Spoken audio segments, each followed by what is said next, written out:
ഡൽഹിയിലാണ് ഇനി കളി മുഴുവൻ. മുഖ്യമന്ത്രി ആരാകും? അത് ഡൽഹിയിൽ നിന്ന് പറയുമെന്നാണ് പറയുന്നത്. പക്ഷേ ഈ സതീശൻ കച്ചകെട്ടിയിരിക്കുന്നത് വെറുതെ ആകുമോ? അതിന് വളരെ സാധ്യത കൂടുതലാണ്. കാരണം യഥാർത്ഥത്തിൽ കേരളത്തിൻ്റെ മുഖ്യമന്ത്രിയാകേണ്ടത് UDF അധികാരത്തിൽ വന്നാൽ വി ഡി സതീശനാണ്. അദ്ദേഹത്തിൻ്റെ കഴിവിൻ്റെ പുറത്ത് മാത്രമാണ് UDF കേരളത്തിൽ 100-ലധികം സീറ്റുകൾ നേടിയത്. അത്രയ്ക്ക് അക്ഷീണമായിട്ടുള്ള പരിശ്രമം നടത്തിയിട്ടുണ്ട്. ഒന്നെനിക്കറിയാവുന്ന കേരളത്തിലെ രാഷ്ട്രീയക്കാരിൽ തന്നെ ഏറ്റവും മികച്ച വായനക്കാരൻ, ഞാൻ സതീശനെ പുകഴ്ത്താൻ വേണ്ടി പറയല്ല, ഏറ്റവും മികച്ച വായനക്കാരൻ വി ഡി സതീശനാണ്. ഒരു വിഷയങ്ങളത്തെ പഠിക്കാനുള്ള അദ്ദേഹത്തിൻ്റെ താല്പര്യവും നമുക്ക് വളരെ ആദരവ് തോന്നുന്ന പ്രവർത്തനമാണ്. ഞാൻ നിരവധി പ്രാവശ്യം ഡൽഹിയിലും വേൾഡ് ബുക്ക് ഫെയറിലൊക്കെ പോയിട്ടുണ്ട്. വേൾഡ് ബുക്ക് ഫെയറിൽ കാണുന്ന കേരളത്തിൽ നിന്നുള്ള ഒരു രാഷ്ട്രീയ പ്രവർത്തകൻ വി ഡി സതീശനാണ്. അല്ലാത്തവരും ഒറ്റയ്ക്ക് വരുന്നില്ല എന്ന് ഞാൻ പറയുന്നില്ല. സതീശൻ അവിടെ ഉണ്ടോ, അവിടെ വേൾഡ് ബുക്ക് ഫെയറിനകത്തുണ്ടാവും. അത്രയ്ക്ക് വലിയ ബന്ധമാണ് അദ്ദേഹത്തിന് പുസ്തകങ്ങളൊക്കെ ആയിട്ടുണ്ട്. പുസ്തകങ്ങളുമായിട്ടുണ്ട്, എഴുതുന്നവരായിട്ടുണ്ട്, വായനക്കാരായിട്ടുണ്ട്, എല്ലാ ആളുകളായിട്ട് സതീശന് നല്ല ബന്ധമുണ്ട്.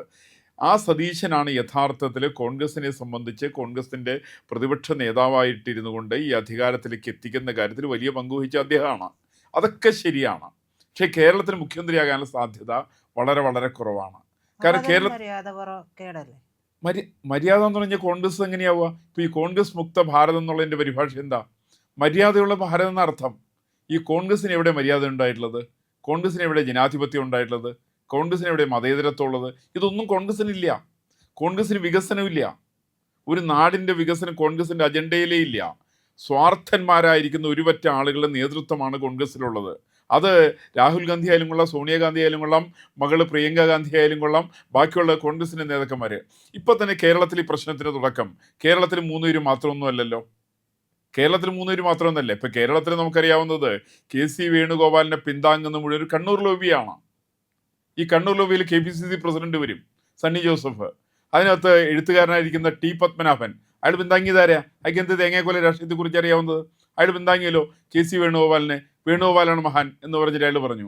കണ്ണൂർ എന്നുള്ള എല്ലാ രാഷ്ട്രീയക്കാരും KC വേണുഗോപാലിനെയാണ്. ഞാൻ അങ്ങനെ പിന്താങ്ങുന്നതിലല്ല എൻ്റെ പ്രശ്നമുള്ളത്. ഇതിനകത്തൊരു കണ്ണൂർ ലോബി ഉണ്ടെന്നുള്ളതാണ് ഒരു വസ്തുത. ഇപ്പോൾ എറണാകുളത്തുകാരൻ ഈ കേരളത്തിൻ്റെ ചരിത്രത്തിൽ ഏകദേശം 70 വർഷം 75 വർഷമാകുന്നു. ഇന്നേ വരെ ഒരു എറണാകുളത്തുകാരൻ കേരളത്തിൻ്റെ മുഖ്യമന്ത്രി ആയിട്ടുണ്ടോ? നിരവധി പ്രാവശ്യം കണ്ണൂക്കാരായി. പഴയ കാലത്ത് EK നായനാർ തന്നെ 2-3 വട്ടമായി.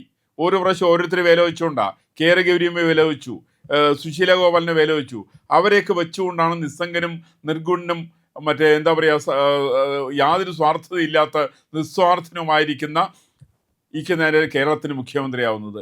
സമാനമായിട്ടുള്ള രീതിയിലാണ്. MP മാരൊന്നും മത്സരിക്കാൻ പാടില്ല. MP മത്സരിക്കാൻ പാടില്ല എന്ന് പറഞ്ഞിട്ട് ഇലക്ഷൻ നടത്തുക. അങ്ങനെ സുധാകരനെ ഒരു അരിക്കാക്കുക, അടൂർ പ്രകാശിനെ മാറ്റി നിർത്തുക, ഷാഫി പറമ്പിലിനെ ഇല്ലാണ്ടാക്കുക, അങ്ങനെയുള്ള കൊടിക്കുന്നിൽ സുരേഷിന് വേണ്ടാന്ന് തീരുമാനിക്കുക. അവരെയൊക്കെ വേണ്ടാന്ന് തീരുമാനിച്ചിട്ട് MP ആയിട്ടുള്ള ആൾ ഈ വരുന്ന തെരഞ്ഞെടുപ്പിനകത്ത് മത്സരിക്കാത്ത ഒരാൾ ഇവിടെ വന്ന് മത്സരിച്ച് അദ്ദേഹം ലോകസഭാ സീറ്റ് രാജിവെച്ച് അത് കഴിഞ്ഞിട്ട് വേറെ ആളെ കൊണ്ട് നിയമസഭയിൽ നിന്ന് രാജിവെപ്പിച്ച് അവിടെ നിന്ന് മത്സരിച്ച് ജയിച്ചിട്ട് കേരളത്തിന് മുഖ്യമന്ത്രിയാകാം എന്നുള്ളതിനകത്തുള്ളൊരു രാഷ്ട്രീയമുണ്ടല്ലോ. ഈ രാഷ്ട്രീയം അത്യന്തം അപകടകരമാണ്. എന്തുകൊണ്ടാണ് KCക്ക് അവിടെ, അതായത് ഡൽഹിയിൽ അത്രയും അടുപ്പത്തിലിരിക്കുന്നു, എന്നിട്ട് പിന്നെ KC അതെല്ലാം ഉപേക്ഷിച്ചുകൊണ്ട് എന്തുകൊണ്ടായിരിക്കാം കേരളത്തിലേക്ക് വരണമെന്ന് വിചാരിക്കുന്നത്? അതിന്റെ പിന്നിലൊരു കാരണമുണ്ട് കേട്ടോ. ഒരിക്കലും KC ഒന്നും ഉപേക്ഷിക്കുന്ന ആളല്ല. ഒരു ഓൾ ഇന്ത്യ നിലവാരത്തിൽ അദ്ദേഹത്തിന്റെ സംഘടനാ സെക്രട്ടറി ആയിട്ട് തുടരാൻ സാധിച്ചിരുന്നുവെങ്കിൽ അദ്ദേഹം സ്ഥാനം തുടർന്നേനെയും. പക്ഷെ ഞാൻ മനസ്സിലാക്കുന്നത് എൻ്റെ ഡൽഹി പരിജ്ഞാനത്തിൻ്റെ അടിസ്ഥാനത്തിൽ, ഡൽഹിയിലെ ആളുകളുമായിട്ടുള്ള ബന്ധത്തിൻ്റെ അടിസ്ഥാനത്തിൽ പറഞ്ഞാൽ KC വേണുഗോപാലിന് അവിടെ നിലനിൽപ്പില്ല. അത് ഏത് നിമിഷം അവിടെ നിന്ന് പുറത്താക്കപ്പെടാം. പക്ഷെ സോണിയയുമായിട്ടും രാഹുലുമായിട്ടും ഒക്കെ വലിയ അടുപ്പമുള്ള ആളല്ലേ. അത് സോണിയാഗാന്ധി രാഹുൽ ഗാന്ധിയൊക്കെ കുടിച്ച വെള്ളത്തിൽ പോലും വിശ്വസിക്കാൻ കൊള്ളുമോ? ഏത് നിമിഷം ഇവർ ആളിൽ പിടിച്ച് പുറത്താക്കുക? പണ്ട് നമുക്കറിയാമല്ലോ, സീതാറാം കേസരി, അദ്ദേഹം കോൺഗ്രസിന്റെ അധ്യക്ഷനായിരുന്നു, വലിച്ച് താഴെയിടുകയായിരുന്നില്ല കോൺഗ്രസ് സമ്മേളനത്തിൽ. ഇത് ചെയ്താര സോണിയാഗാന്ധി അല്ലേ? ആ സോണിയാഗാന്ധിന്റെ മകനാണോ രാഹുൽ ഗാന്ധി? അതുകൊണ്ട് ആ തരത്തിൽ വലിച്ചു താഴെയിടും. ഇപ്പോൾ കൂടെ ഉണ്ടെന്നൊക്കെ പറഞ്ഞിട്ട് തെറ്റിദ്ധരിക്കപ്പെടുന്ന സമയത്ത് കൃത്യമായിട്ട് ഈ കൂടെ കിടക്കുന്നവനാണ് രാപ്പനി അറിയാമെന്ന് പറയും. സമാനമായിട്ടുള്ള രീതിയിലാണ് KC വേണുഗോപാലിന്റെ പ്രശ്നം. വേണുഗോപാലിന് അവിടെ തുടരാൻ സാധ്യമല്ല. അതെന്തുകൊണ്ടാണ്? അതിന് കാരണം എങ്കിൽ സംഘടനാ സെക്രട്ടറി മാറ്റാൻ തീരുമാനിച്ചു കോൺഗ്രസ്. ആ സംഘടനാ സെക്രട്ടറി, ഇപ്പം നമ്മുടെ ചില ആളുകൾ പറഞ്ഞു അങ്ങേര് ഭയങ്കര തിരക്കിലാണ്, കേരളത്തിന് മുഖ്യമന്ത്രിയായി കഴിഞ്ഞ് ഇവിടെ ഉണ്ടാവുമെന്നൊക്കെ ചോദിച്ചു. ആ ചോദ്യമൊക്കെ അസ്ഥാനത്താണ്. ഈ മുഖ്യമന്ത്രി സ്ഥാനം കിട്ടിയിട്ടില്ലെങ്കിലും 3 മാസത്തിനകം KC വേണുഗോപാലിന് കോൺഗ്രസിന്റെ സംഘടനാ സെക്രട്ടറി സ്ഥാനം നഷ്ടപ്പെടും. ആ സ്ഥാനത്ത് വേണമെങ്കിൽ പവൻ ഖേര വരാം, മറ്റുള്ള ചില ആളുകൾ വരാം. ആ ഒരു വലിയൊരു ഓപ്പറേഷനാണ് അവിടെ നടത്തിക്കൊണ്ടിരിക്കുന്നത്. ആ ഓപ്പറേഷനകത്ത് കെ സി വേണുഗോപാലിൻ്റെ സ്ഥാനം പോവും. ആ സ്ഥാനം പോകുന്ന സമയത്ത് കെ സി വേണുഗോപാലിന് ഒരു നിലനിൽപ്പില്ല അവിടെ. അവിടെ ഇപ്പം നമ്മുടെ രാഹുൽ ഗാന്ധി ഇഷ്ടമാണ്, സോണിയാഗാന്ധിക്ക് ഇഷ്ടമാണ്, അപ്പോയിൻമെന്റ് ഇല്ലാതെ കണ്ട് കാണാൻ വേണ്ടി പോകാം എന്നൊക്കെ പറയുന്നുണ്ടെങ്കിലും ഇന്ത്യൻ പാർലമെന്റിൽ പോലും പരാജയമാണ് കെ സി വേണുഗോപാല്. ഒരു വമ്പൻ പരാജയമാണ്. അദ്ദേഹത്തിന് വിഷയങ്ങൾ അവതരിപ്പിക്കാൻ സാധിക്കുന്നില്ല, കോൺഗ്രസിന് മുന്നോട്ട് നയിക്കാൻ സാധിക്കുന്നില്ല. സംഘടനാ സെക്രട്ടറി അദ്ദേഹമാണ്, ശരിയാണ്. ഹരിയാനയിൽ തോറ്റു, സാരമില്ല. മധ്യപ്രദേശിൽ തോറ്റു, മഹാരാഷ്ട്രയിൽ തോറ്റു, ബീഹാറിൽ തോറ്റു, ബംഗാളിൽ നിലം പരിശായി. കേരളത്തിൽ മാത്രമാണ് ആകെ നിലനിൽപ്പുള്ളത്. കേരളം വിട്ട് ഒരു സംസ്ഥാനത്തും ഈ പറയുന്ന സംഘടനാ സെക്രട്ടറിക്ക് ഒരു സ്വാധീനവും ഇല്ല എന്നുള്ളതാണ് വസ്തുത. ഇവിടെ അദ്ദേഹം കുറെ ആളുകൾക്ക് പണമൊക്കെ കൊടുത്തിട്ട് അവരുടെയൊക്കെ സീറ്റൊക്കെ സമ്പാദിച്ചൊക്കെ കൊടുത്ത് അവർ ഇലക്ഷൻ നടത്തുന്നതിൻ്റെ ചിലവൊക്കെ വഹിച്ച് അവരുടെ നേതൃസ്ഥാനം 47-50 പേരോ മറ്റോ അദ്ദേഹത്തിൻ്റെ കൂടെ ഇപ്പം ഉണ്ടെന്നാണ് പറയുക. അങ്ങനെയൊക്കെ വച്ചിട്ടുണ്ടെങ്കിലും കെ സി വേണുഗോപാലിന് ഇന്ത്യൻ രാഷ്ട്രീയത്തിൽ ഒരു സ്ഥാനവുമില്ല. വലിയൊരു സ്റ്റേറ്റ്മെന്റ് ആണത്. പവൻ ഖേര സംഘടനാ സെക്രട്ടറി സ്ഥാനത്തേക്ക് വരുന്നു, കെ സിയെ അവര് പുറത്താക്കാൻ തീരുമാനിക്കുന്നു. കെ സിയെ മാറ്റിയവര് അതിപ്പോ കേരളത്തിലെ മുഖ്യമന്ത്രി സ്ഥാനമൊന്നുമല്ല. ഒരുപക്ഷെ വി ഡി സതീശൻ കേരളത്തിന് മുഖ്യമന്ത്രി ആയിരിക്കട്ടെ, അല്ലെങ്കിൽ ചെന്നിത്തല കേരളത്തിന് മുഖ്യമന്ത്രി ആയിരിക്കട്ടെ, കെ സി വേണുഗോപാലയുടെ സംഘടനാ സെക്രട്ടറി ആയിട്ട് തുടരുമോ? എൻ്റെ പ്രതീക്ഷ 3 മാസമാണ്, പരമാവധി 4 മാസം, അതിനപ്പുറത്ത് പോവില്ല. അതിനു മുമ്പായിട്ട് സംഘടനാ സെക്രട്ടറി സ്ഥാനത്ത് നിന്ന് കെ സി വേണുഗോപാലിന് മാറ്റും.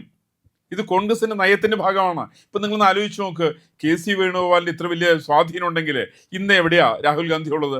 ഇന്ന് അദ്ദേഹം ഹരിയാനയ്ക്കാണ് പോയത്. ആ ഹരിയാന എന്തുണ്ടായിട്ടാണ് പോയത്? ചുമ്മാ പോയതാ. അവിടെ എന്തോ പരിപാടി പറഞ്ഞിട്ട് പോകുന്നു. ഈ കേരളത്തിന് മുഖ്യമന്ത്രി തീരുമാനിക്കുന്ന കാര്യത്തിൽ രാഹുൽ ഗാന്ധി ശക്തമായിട്ട് ഇടപെടുന്നില്ല, നടപടിയെടുക്കുന്നില്ല. അദ്ദേഹം കെ സി വേണുഗോപാലിന് അസംതൃപ്തനാണ്. അപ്പോൾ വേണുഗോപാലിനെ ഇനിയിപ്പോൾ അവിടെ നിന്ന് തെറിപ്പിക്കാനുള്ള ശ്രമത്തിലാണ് ബാക്കിയുള്ള കോൺഗ്രസിൻ്റെ നേതാക്കന്മാർ.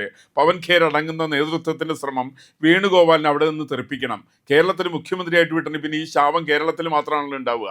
ഈ പവൻ ഖേരയ്ക്കെതിരെ വലിയ ആക്ഷേപങ്ങളൊക്കെ ഉയർന്നിരുന്നല്ലോ. അതെ, അതിന്റെ പിന്നിൽ വേണുഗോപാലും കൂട്ടരെയാണെന്നൊക്കെയുള്ള ആക്ഷേപം വേറെയുണ്ട്.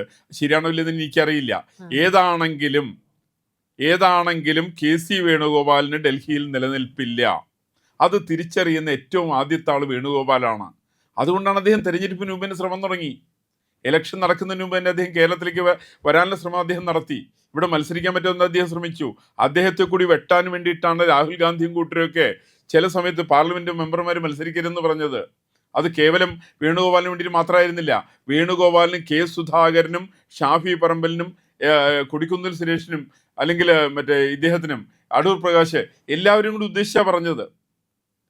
അതായത് നമുക്ക് പലപ്പോഴും തോന്നുന്ന ശശി തരൂരിന് ഒരു മാന്യമായുള്ള സ്ഥാനമുണ്ട്, അദ്ദേഹത്തിന് കപ്പാസിറ്റി ഉണ്ട്, അദ്ദേഹത്തിന് വിവരമുണ്ട്, വിഷയങ്ങൾ വിശകലനം ചെയ്യാൻ വേണ്ടിയിട്ട് അറിയാം. അതുകൊണ്ട് ശശി തരൂരിനെ അംഗീകരിക്കാൻ വേണ്ടിയിട്ട് കോൺഗ്രസ് നേതൃത്വം നിർബന്ധിതമാണ്. ഇവർ അംഗീകരിച്ചില്ലെങ്കിലും ശശി തരൂർ ആളാണ്. വേണുഗോപാലിൻ്റെ സ്ഥിതി അതല്ല. വേണുഗോപാലിന് ഡൽഹിയിൽ താമസിക്കണമെങ്കിൽ ഇവർ വിചാരിക്കണം, കോൺഗ്രസിൻ്റെ കേന്ദ്ര നേതൃത്വം വിചാരിക്കണം, അല്ലെങ്കിൽ ക്വാർട്ടേഴ്സ് പോലും കിട്ടില്ല. ഇപ്പം എനിക്കൊണ്ട് അദ്ദേഹം പബ്ലിക് അക്കൗണ്ട്സ് കമ്മിറ്റിയുടെ ചെയർമാനോ എന്തോ ആയിട്ടെന്ന് തോന്നുന്നു. അപ്പോൾ അത് വെച്ചുകൊണ്ട് അദ്ദേഹത്തിന് വീട്ടിൽ താമസിക്കാം എന്നുള്ളതിൻ്റെ അപ്പുറത്ത് അദ്ദേഹത്തിന് ഡൽഹിയിൽ ഒരു സ്ഥാനവുമില്ല. ഈ സ്ഥാനവുമില്ല എന്നുള്ള വസ്തുത ആദ്യം തിരിച്ചറിയുന്നത് കെ സി വേണുഗോപാലാണ്. അപ്പം നമ്മളിപ്പോൾ കോൺഗ്രസ്സിൽ ഇപ്പോൾ ഈ 3 പേര് തമ്മിലുള്ള തർക്കം എന്ന് പറയുന്ന സ്ഥലത്ത് സതീശനും വേണുഗോപാലും ചെന്നിത്തലയും തമ്മിലുള്ള തർക്കമാണെന്ന് വിചാരിക്കരുത്. ഇത് തർക്കം വാസ്തവത്തിൽ വേണുഗോപാലിൻ്റെ എക്സിസ്റ്റൻസിൻ്റെ പ്രശ്നമാണ്. വേണുഗോപാലിനോട് നിലനിൽപ്പില്ല. ആ നിലനിൽപ്പില്ലാത്ത വേണുഗോപാലിന് നിലനിൽപ്പ് കൊടുക്കേണ്ടത് മലയാളിയാണ്, കേരളമാണ്, കേരളത്തിന് മുഖ്യമന്ത്രി സ്ഥാനമാണ്. നമ്മളൊന്ന് ആലോചിച്ച് നോക്കി, കേരളത്തിൽ ആരൊക്കെ KPCC പ്രസിഡന്റിൻ്റെ ആദ്യ നിലപാടെന്തായിരുന്നു?